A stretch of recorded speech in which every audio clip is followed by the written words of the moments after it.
Yes, Manoj, I'll now proceed rapidly. I wish to first take up the point on which yesterday when we closed, which were two questions which were put to me by Justice Rastogi. The first question was, as I understood it, with regard to facts and in the context of some of the reports that I had highlighted. And the question was, how do we ascertain facts in a situation or in a case such as this? This was one aspect. The second corollary was that assuming that a case on the facts is made out, how would that have any bearing with regard to the constitutional vires of the statute, which is being tested here before the court? Because regardless, do we not have to look at the statutory provisions alone for ascertaining as to whether there's some infirmity in the context of it not being implemented or being implemented in a manner which is deficient? Now, may I just supply my answers first and then just provide the judgments and the authorities in support? The first answer is that as far as ascertaining of facts in Article 32 and 226 petitions is concerned, and also particularly with regard to public interest litigations, the rule adopted by this court is that the facts have to be established generally on affidavit. That's one. A second corollary is that affidavit can extend to photographs and newspaper articles itself. And when I'm talking about newspaper articles, I don't mean the affidavit of the journalist or the author of the article.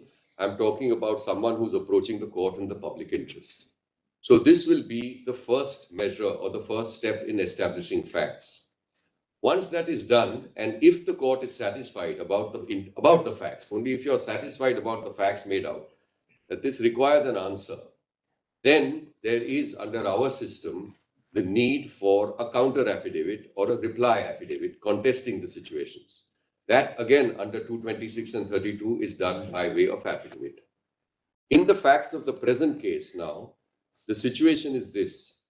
Right from 2017, when the Act came into force, we have placed on record reports authored by people who were authored by PETA generally, based on, as I indicated yesterday, ground investigations. No counter affidavit is filed. And there is no counter affidavit. No notice given to us on these applications. So on every application, the writ petition is filed in 2017.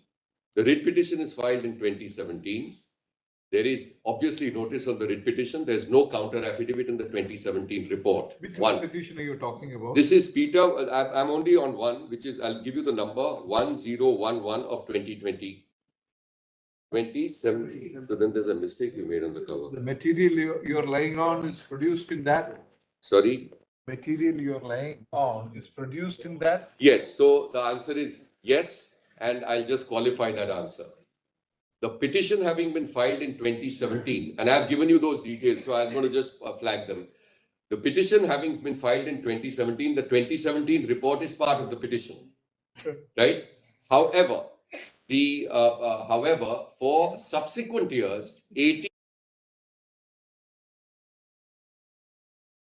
applications have been filed, they have been brought on the record, and I mean, it's too late in the day for the state of Tamil Nadu, which has not filed a reply, to now say no notice was issued.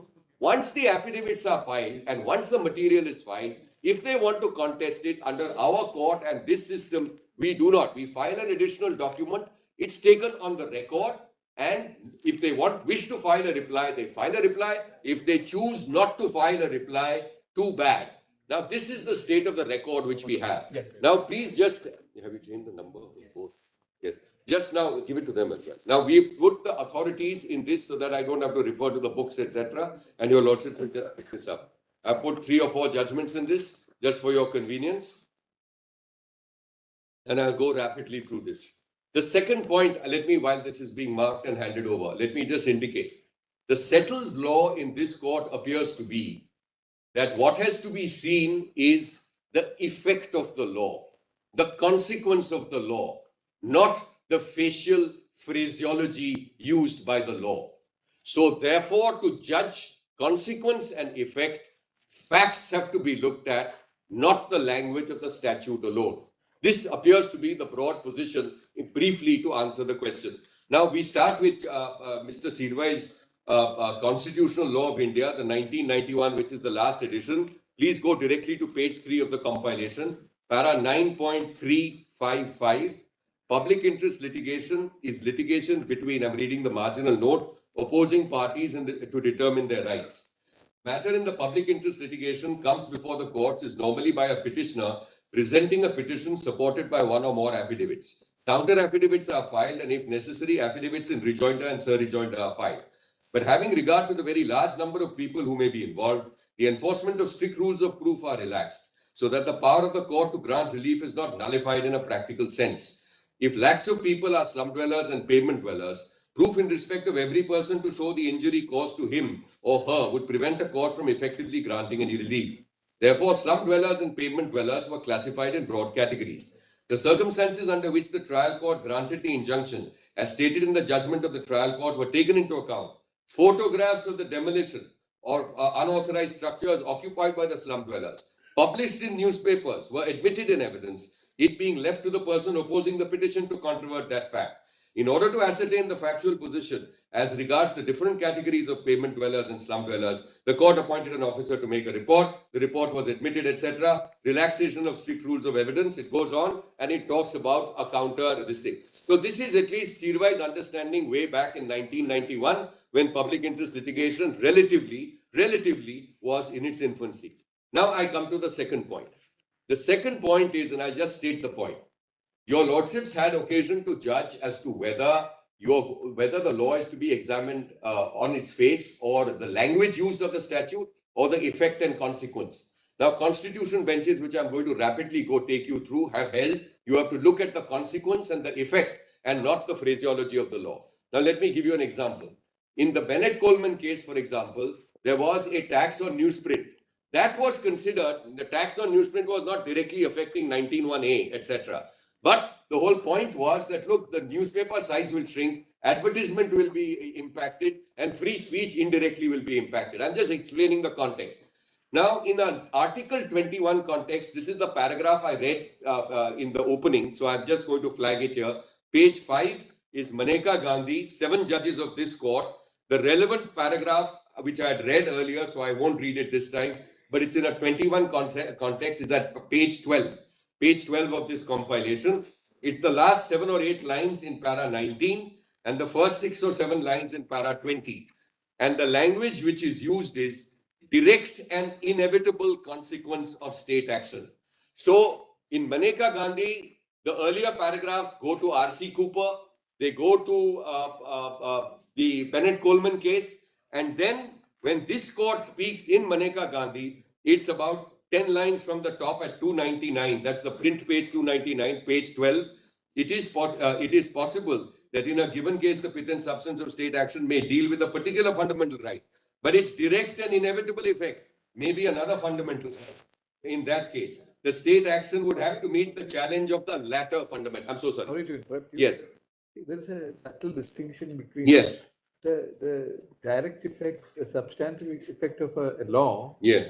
and the possibility that the law may not be followed on the ground, Yeah.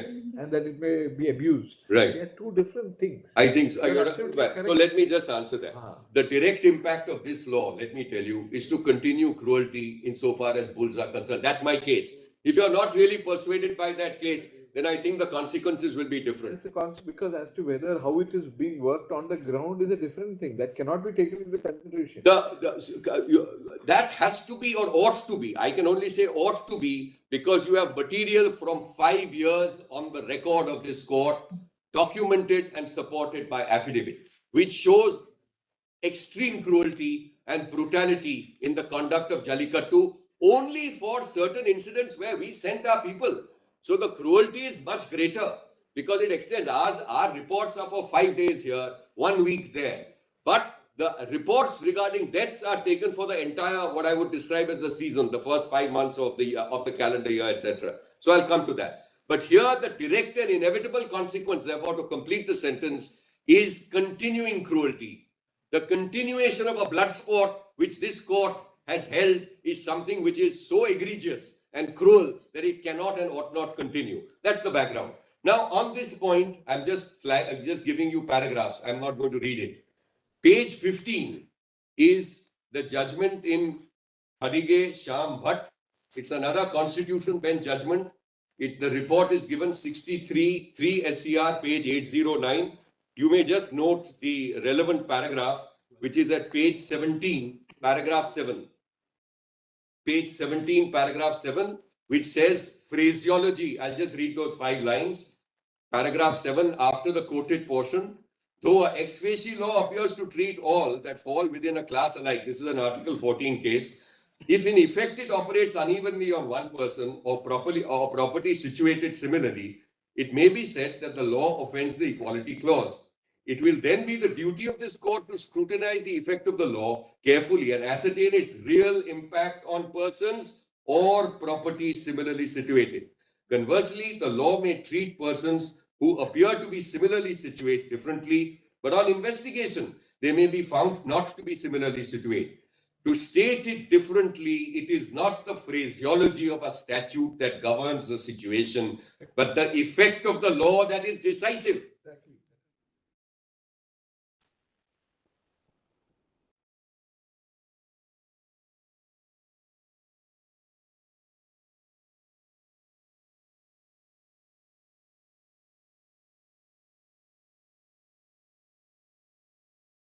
The effect of the law is decisive because you just see the material, which I'm going to come to. Now, this passage, you may just note in the very same, because this is a 5-judge bench judgment, which your lordships have seen, has been endorsed by a 9-judge bench judgment, which I've placed in this, I think, just 2 pages. Page 67, Chief Justice Thakur's judgment at 68, where this passage is quoted at page 68. So that is the entry tax case, etc. 9 learned judges of this court have endorsed this very paragraph that I read. To state it differently, it is not the phraseology of a statute that governs the situation, but the effect of the law that is decisive. So that's at page 68. This And is the pit and substance in all the tax statute. so, Where yes, that coal says, correct. So your lordship is right. So pit and substance was in the context of when Maneka Gandhi's analysis is under Article 21 and it draws in pit and substance. Why? Because as your lordship correctly put it to me, a levy, say in Bennett Coleman, was being defended under Article 265, etc. And they said that the pit and substance is under 265 or whatever. Don't challenge it under 191A. This court says that it is not going to go only by the facial. the actual purpose of the law was tested. Yes, the actual effect of the law. The origin that The effect of the law. US Supreme Court. That I'll try and obtain the US Supreme Court case. I'm sorry, I don't. The Chinese laundryman case. There is. Hopkins, Yes. I was Yes. trying to cite it. Oh, you very good, mentioned. very good, Mother. You're right, Lord. That we, versus not of, that's The laundry case The may be. famous evil eye and unequal hands. And therefore, if abuse is seen, this court, my lords, in a constitution bench, Justice H.R. Khanna has said that if that is established, then that is an exception. And therefore, you can look at the statute from that standpoint. That's what my learned friend is saying. If for 5 years after the statute is implemented, this is what you find, then you can't ignore it, saying that the statute.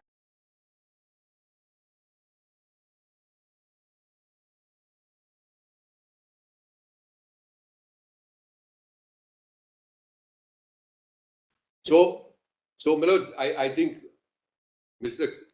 Venugopal has put it very correctly.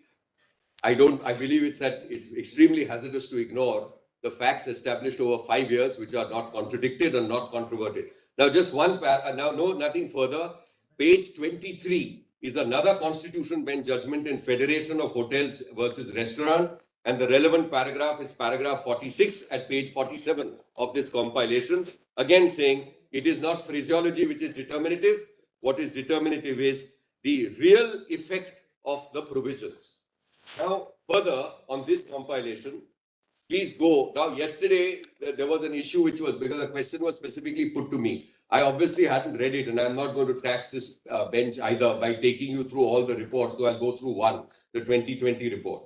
But the specific question put to me was like, how was this prepared? How was this prepared? Now, please go to page 69. Page 69 is an affidavit which we have filed today, only giving you as to how, because the report itself says how it was prepared. But this is in addition.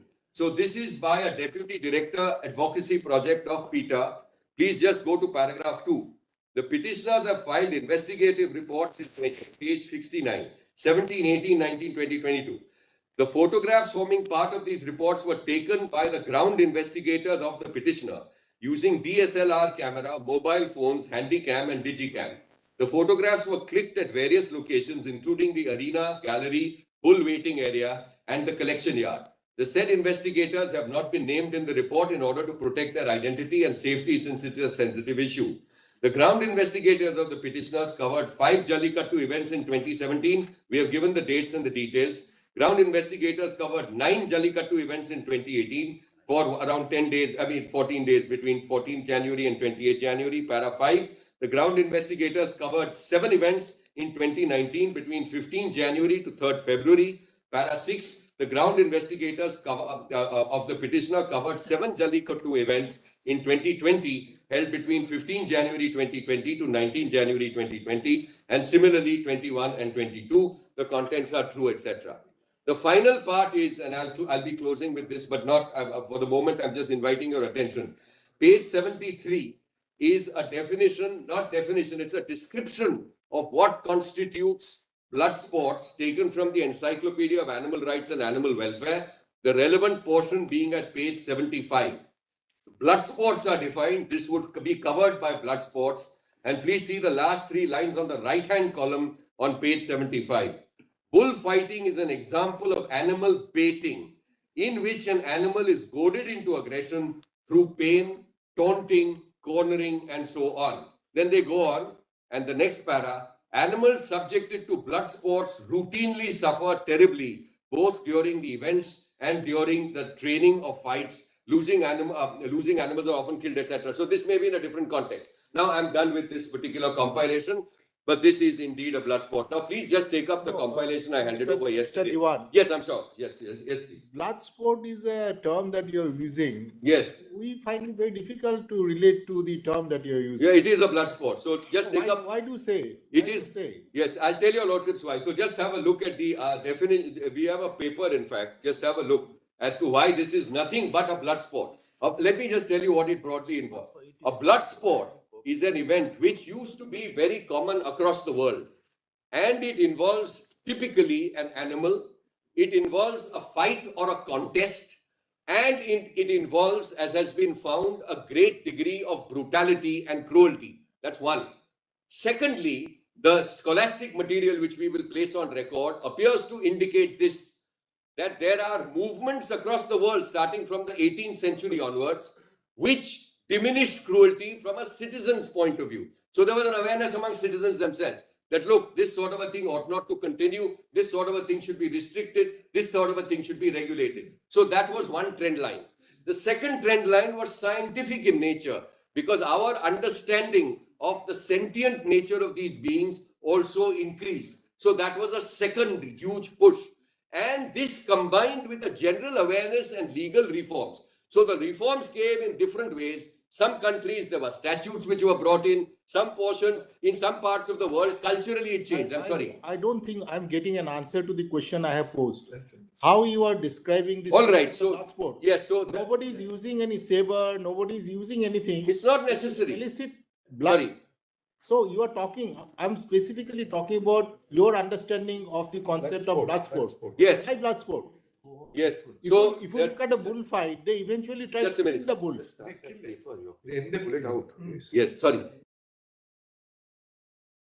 Another this thing, Right. with a saber. Yes. They use a weapon. Yes. Here people are barehanded. Why are you describing? Yes. You may say that there are cruelty involved, Just but you can't be describing it as a blood sport. It falls. So Don't give us the example of this definition at page 75. No, I'm going to give you as to how blood sports are defined. And there's a scholarly paper. Have you got copies? Yes. We've given copies. Now, why blood sport? Now, let's just answer this question. Yes, you must. Yes. Let us just understand what is meant by blood sport and what's the scope of blood sport and whether this answers the description. Now, this is a paper which is part of a master's thesis, which I'm just handing over, which has a huge description. The author of the paper is Jack William Berryman. And now please just have a look as to the nature. I'm only answering the question. Please go to page 13, the nature of blood sports. So let me just see this, read this, and then your lordships will see it answers the description. Please see B, page 13, the nature of blood sports. Sports expressing an obsession with the death and torture of animals were popular throughout England. This is looking at England and America. Correct. The cruel amusements have been referred to by those attempting to prohibit them as blood sports. The term blood sport was used because the rules of the sports included the maiming, injury, killing, or bloodshed of innocent animals. Henry Salt, editor of one of the few books pertaining to blood sport, defined blood sport as those amusements which involve the death or torture of sentient beings. You further stated, Mr. sorry. Divan, you avoided 3 words while you were reading this sentence. No. Henry Salt, please read that again. Henry Salt, editor of one of the few books pertaining to blood sport, Killing for Sport, Yes, 1950. killing for sport. Killing Yes, for yes. sport. This is Define- avoided reading. Yes, defined blood sports as those amusements which involve the death or torture of sentient beings. He further stated that the worst and most demoralizing form of blood sports were those which make use of tame or captured animal and not one that is really wild and free. Blood has always been an important symbol and universally attributed with a special significance. In blood, an old hunting phrase, popular as early as the 17th century, means in full vigor or full of life. Raised in blood, another famous sporting line meant to make eager combat or bloodshed.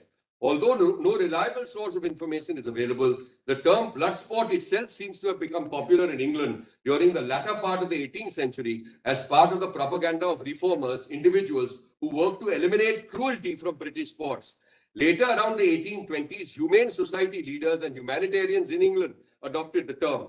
Blood sports soon became associated with cruel animal sports such as cockfighting. Bull and bear baiting. Please see, bull and bear baiting has nothing to do with the death of the animal. Dog fighting, gander pulling, rat baiting, snatching the rooster, the cock throwing in America by the 1830s. The cruel nature of British had been allured to by numerous travelers during the 18th century. The French, more than others, frequently commented on England's bloodthirsty people. So-and-so, a traveler through England in 1775, was shocked that all life was sacrificed in such abundance that blood flows by the brookful. Earlier in the same century, a visiting scholar so-and-so remarked in regard to the British that there's something in them that is great and which they seem to retain from the old Romans, that they have to this day a sort of gladiators, bull and bear baiting and dog fighting. Even as recently as 1875, Rapin, discussing British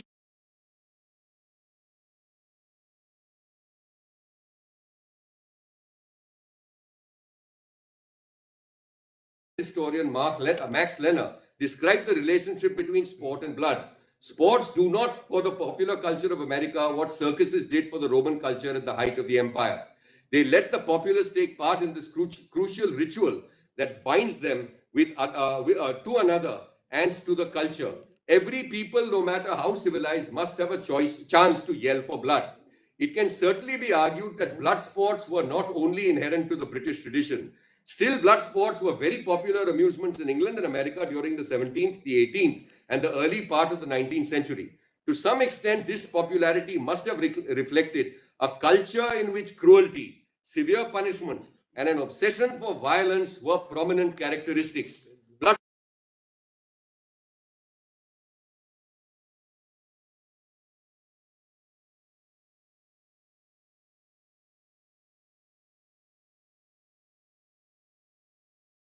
of death of an animal. That's the first point I want to make. Even in the human context, blood sports, which are like jousting, etc., may be gladiatorial, etc., but they fall short. They need not necessarily result in death. Here, of course, we have seen documented deaths of bulls, etc. Documented. You see, Sorry. Mr. Divan, Yeah. because death occurs, it doesn't mean that it will be a blood sport. All I'm trying to say, and I have not got an answer, at least to my satisfaction. Yes. I don't suggest Yes. that the people who are going to participate in climbing onto the bulls are going there in order to extract blood in that sporting event or whatever event that they wish. I don't think blood may be just an incidental thing, but it's not a blood sport. I don't think it's Manoj, may I just say, difficult for first me and to foremost, relate. the expression blood sport is being used by me not because it is linked necessarily to the exposure of blood. A blood sport is an animal baiting exercise involving extreme cruelty. That's where I end my definition. That is what this scholar says. You have said and that's so. what the conclusion also says. You have said so, Yes. but the bull owners are obviously not exposing their animals. But I don't think anybody is going there to participate in this Jallikattu sport to say that let us expose the animals to extreme cruelty. That it happens is another matter. I am taking exception to your use of the expression blood sport. Anyway, I would describe. I'll end. You have given your answer. Yes, I'm grateful.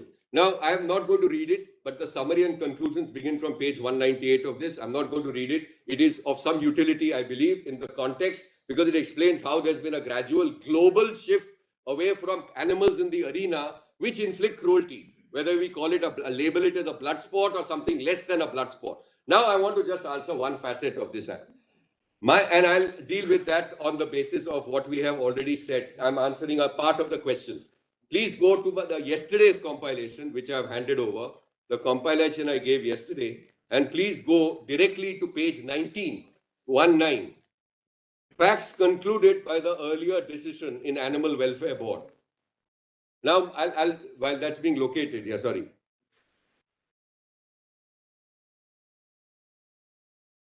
This starts with the chart. Yes, table A. So I'm going to table D, which is page 19. It's part of the answer. I'll just state the point while that's being located. The top page is compilation and rejoinder. It's filed by Anne Matthew. Yes, it's filed by Anne Matthew.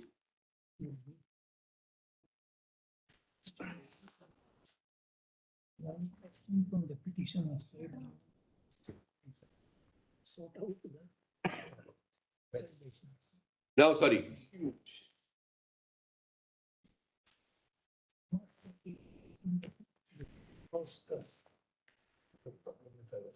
May I take you to page 19, please?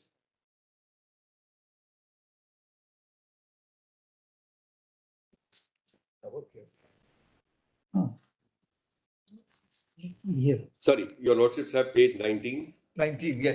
19. This is of that. The heading is facts concluded by the earlier decision in the Animal Welfare Board of India, Nagraj. Now, the third last bullet point, I'm just reading it. Page 19 you are reading. 19, yes. It's on top, it's titled, it's stated to be table D. It's not really a table, it's a table of findings. And we've given you the specific paragraph numbers from the SEC report. So please go about third bullet point from the bottom. These are all culled out from the judgment itself. Jallikattu causes bulls severe mental and physical anguish. Now, this is a finding of fact. So apart from all my other arguments that it can't be overturned and accept in review, etc., this is a finding of fact. Jallikattu by itself causes, by the nature and the anatomy, severe mental and physical anguish. Next bullet, Jallikattu is dangerous to humans. Next bullet point, pain and suffering are biological traits. Animals have pain receptors and a memory that allows it to remember what caused the pain. Pain felt by the animal is similar to the pain felt by man. Now I'm going to read only two more on page 20. The way they argued that, mountaineering is also equally dangerous. People die every year. A lot of Right. people So die. I think The government, this one. Yeah. The mountaineering, you have the mountaineering club. Yeah. It extends. Yeah, Mr. Rodgi said driving a car also. Driving a car. Yeah. So do we stop people from climbing mountains? No. So let me answer that. Adults. No. So let me answer that. The answer. So here, it's a slightly different situation over here, as I at least understand it. This is a question of inflicting cruelty. It's a question of inflicting cruelty. And that ought to stop in terms of the animal. Now, let me answer a point which your lordship made, because you could have sports. So there is a concept which your lordships are aware of adventure sports or adventure activities. Boxing. Boxing also may be pugilism. Yes, it's possible that it is. So it's certainly something. It's a bloody sport. Yeah, it is. It can be. It can be. Now, therefore, you have a response. So therefore, there's a global debate which is going on as to whether people should be wearing safety equipment. What is the type of safety equipment? There are now long-term studies which show that even the most successful boxers suffer brain damage. So they suffer brain damage even though there may not be any apparent injury on it. So there's a lot of science which is developing. Maybe the law will evolve in a particular manner. But Muhammad Ali, yes, Muhammad Ali. All Yeah. Himself. it's, yeah, that's very, very possible. Very possible. So my answer to that is that if there is cruelty, which is being, so this is, but I would not put, I don't believe mountain climbing, for example, since that's the example given to me, or driving a car amounts to cruel, or boxing voluntarily done amounts to cruelty. I don't think it amounts to cruelty. We are here on prevention of cruelty. cruelty to whom? Cruelty to animals. You spoke through the conduit of a human being. Absolutely. Invoking 21. Absolutely. So you are concerned about human lives being lost. Both, yes. That was what was being argued by the Right. So, yeah. It is voluntary. They agree. You can't Both. stop the adventure in the spirit in the man. That he wants to take the risk. Yeah, so I'll just answer. Yeah. Diving from, Correct. So I don't think, yeah, you're right. So, Bharat, I think in aspects of driving a car, I believe there are elements of human agency involved. Animals, or our understanding of the situation, but lack that agency, and therefore they are compelled to, which is why we have the Prevention of Cruelty to Animals Act. And when you, because they don't have We agency. are only talking about it from the standpoint of the human beings. Yes, so Humans, you are there are two, your Lordship has put your finger on it. You don't have to argue. They don't. Yes. They can't give the consent. Correct. So, Manoj, now I'm obliged for that observation. My point over here on page 20 is the last bullet point. Jallikattu and other forms of bull races, as the various reports indicate, cause considerable pain, stress, and strain on the bulls. These factual findings completely establish the practice of Jallikattu is inherently cruel to bulls, apart from being extremely dangerous to human beings. These factual determinations, which have attained finality in relation to the state of Tamil Nadu, ought to be taken as conclusive. The submission is founded on the premise that legislation cannot open judicially determined facts and as such would be colorable. No material has been brought on the record in the form of scientific and technical reports that undermine these factual findings, and the Supreme Court itself ought to be respectful of the constitutional architecture whereby once a review is dismissed, facts cannot be reopened through the judicial process. Now, just going back to my table A, I'm not going to read it. Table A is a summary of all the details of all these reports. And I answered, or at least I endeavored to answer the question yesterday, which was the news reports are not random news reports. The news reports are from very reliable media journals. They have not been contradicted outside the court.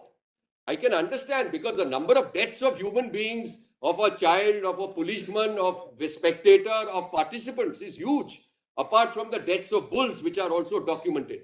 And we don't believe that reliable media houses would be making a story up in terms of all these deaths are concerned. So I agree, it is inherently, I think your Lordship's observation is quite right. This activity is inherently dangerous. It involves risks, etc., insofar as the human beings are concerned. Those human beings I accept are probably have an element of agency, the bull tamers. But spectators are dying. So someone may argue that don't go and watch it. Spectators even outside, your Lordships will find, if you find the time to go through this, spectators outside the bull run area, etc. Barricades are being, the bulls are jumping over barricades and goring people to death. And this is what we found in 4 and 5 days of investigation. So please consider that. That's table A. Now,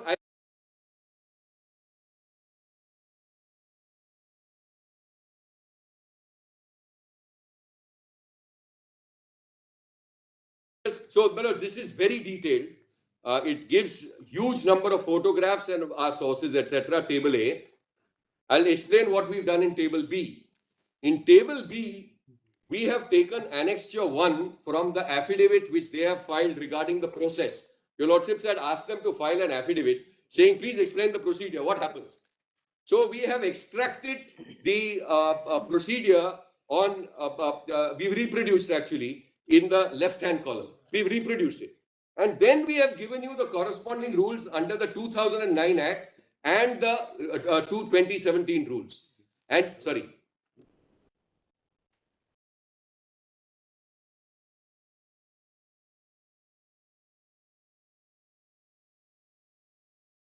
Statement. And what you will find if you go through this is that it's really everything which was there earlier is really captured was already captured in 2009.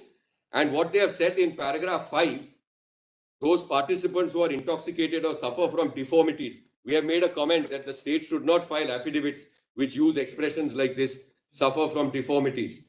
This does not appear either in the 2009 Act or in the 2017 rules. And then we have given certain further details, etc., going right through towards the end. And for example, 8, when it says a second bull is let into the arena from the Vadi Vasal, after the previous bull has been left the arena, it is ensured that any given point of time there is no more than one bull in the arena. Apart from the photographs, our comment is this does not appear in the 2009 Act or in the 2017 rule. That is our comment. And now please see 2018, my mistake, table C at page 16. Table C at page 16. So here we have given a comparison of the 2009 and 17 regimes. The role and duties of the collector remain more or less the same. The role and duties of the Animal Husbandry Department remain the same. The organizers' duties remain the same. Penalty, which was there earlier, has now been removed. There is no penalty at all. Page 17. And you have a set of rules, which we have. The animal welfare activists being present has been omitted. And at serial number 6 on page 18, we have pointed out that whereas they claim that there are rules now which govern, we have put overwhelming uncontroverted material on the record, which in our view establishes that there is no, the breach and cruelty being visited is such.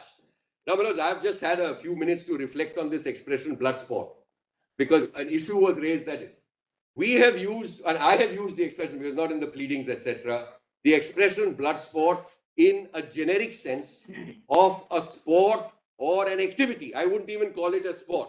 An activity or an event involving cruelty caused by baiting to a bull. Now, that baiting happens on different occasions in different manner. It may happen with a physical slap. It may happen with a jab. Merely prohibiting is not going to be enough when on the ground, this is in fact what is happening. So I'm very grateful. There are a few small other points. Sorry. 2 points we'd like to tell. Yes, certainly. The blood sport is very literal. Sorry? It is literal meaning to it. In all these blood sports, Yeah. it does involve bleeding of the animal. Yes. Now, in 2000, when Nagaraja was actually decided, Right. you would have been correct in describing it as a blood sport because Right. animals were being, here and whatever, sharp material they were using, Right. it did involve actually blood loss. Right. Under the present dispensation, all Yeah. of that, at least in theory on paper. No, but we put the photographs on record. Now, We- two showing the things blood. we Sorry? wanted to clarify that about blood sport, what it means. Yes. I want to ask you 2 things. Yes, certainly. In the event that we are upholding these rules, I'm sorry. in the event, Yeah. we're just putting it to you as Alternative. Yes. alternative. Yeah. Like they have come forth saying that they're amenable to any kind of legislation from the court. Yeah. What would you like to put in place, put in place, which would vastly improve, the condition of the animal? Number 1. Number 2, do you have to give any elucidation of the position relating to the rights vesting in animals in a jurisprudential way? What is it that you would like to tell us? Do you have anything to say? Yes. So first, Manoj, I'll answer both aspects. The first point which I want to make is that I'm going to supply, because, for example, I have it immediately before me, page 74 of the 2020 report. That's a bull and a bleeding individual at page 83. But I don't want to take up your time. So I'm going to give you a statement of photographs depicting images taken from this event by our field investigators showing the spilling of blood, human as well as bull. So that's going to be one part of the answer. So the blood sport element, the blood literal element in our respectful submission continues. The second, my lords, please excuse me, but I decline the invitation of providing a safeguard with regard to this thing, because we are fighting here as a matter of principle, and we will endeavor to persuade this bench or some future set of legislators or these things if the matter goes against us. But on this issue, I don't want to compromise. The third element was rights. That's a very important facet. Now, let me just indicate where we are. First, I have explained this in the opening, but so I'll just take 2 sentences. And Mr. Rothgi put it accurately, I felt. The foundation of animal rights, which have been used for the purposes of deciding Nagaraj, is a reflection of what the duties are as far as people are concerned, which are clearly, I mean, imposed, not imposed, but called for, required under our fundamental duties section, a chapter of the Constitution, as well as the Prevention of Cruelty Act, which puts it. So it's really a mirror image. So let's not use, so Nagaraj doesn't use, in my understanding, rights in a conventional, traditional sense as we would attach to human beings. 1. 2, because I would commend the formulation by Justice Bose yesterday, that does it really make a difference whether we label this as rights or duties? Because at the end of the day, the object of the law is to prevent cruelty. And we would implore your lordships in whatever manner to ensure. We want to know Yes. whether when Nagaraja says in paragraph 64, 65, Yes. 66, 67, Yes. that they are at present rights under section 3 and 11. Yeah. So, my lords, yeah. Be elevated to constitutional right. Yeah. Are you saying that is the correct? So, lords, let me, law? yes, so let me, now I'm speaking for myself, but then your lordship, because I answered it, addressed your lordships very narrowly. So I'll just first stick to my guns in, so to speak, as I did during the opening, and then expand it because your lordship says from a jurisprudential perspective. That other counsel did. Now, on the narrowest, if your lordship really, yes, please see those paragraphs, but please see the earlier paragraphs as to how the judge has articulated it. He has not said that this right is available under this section to this animal or the other. No, it's a very carefully and very well calibrated judgment, if I may say so.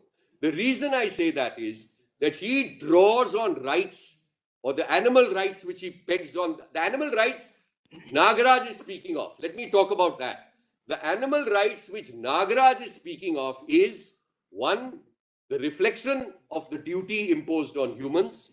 2, an assimilation of the 5 freedoms which are universally recognized, which I had mentioned in the opening: freedom from temperature, hunger, etc., thermal, etc. So that's another element into the rights of animal. That's the minimum requirement. And the third broad element which the learned judge finds is that, look, there is an improvement over time. There's an evolution of these recognition in terms of sentient beings, in terms of our understanding of biology, physiology, in terms of the bull. And therefore, we are moving in a direction where animals such as the bull, which is the only thing he was dealing with there, are at now a stage when we can, or the time has come when perhaps like the German constitution, some recognition ought to be given over there. But jurisprudentially, we're not speaking for myself.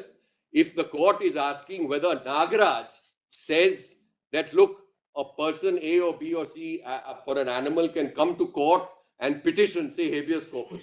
So your lordships may be aware of the Happy case. Are you aware of the Happy case? No. All right. So Happy is an elephant in Brooklyn Zoo. And Happy went through an animal protection group and filed habeas corpus. The relief was quite limited. The relief said that, look, as far as animal rights, I am seeking habeas corpus, and the relief was that I don't want to be confined to Brooklyn Zoo, but please put me on a larger area, which, so not exactly a safari lodge, but a larger space, because animals require that space. Eventually, the Court of Appeals, as far as New York is concerned, turned it down. There was also a dissenting opinion. If your lordship likes, we will place it. But they said that we are not going to issue a writ of habeas corpus on the point that animal does not have standing in terms of approaching the court. So this is in 2022. This is a recent judgment. That's not how Nagaraj looks at it.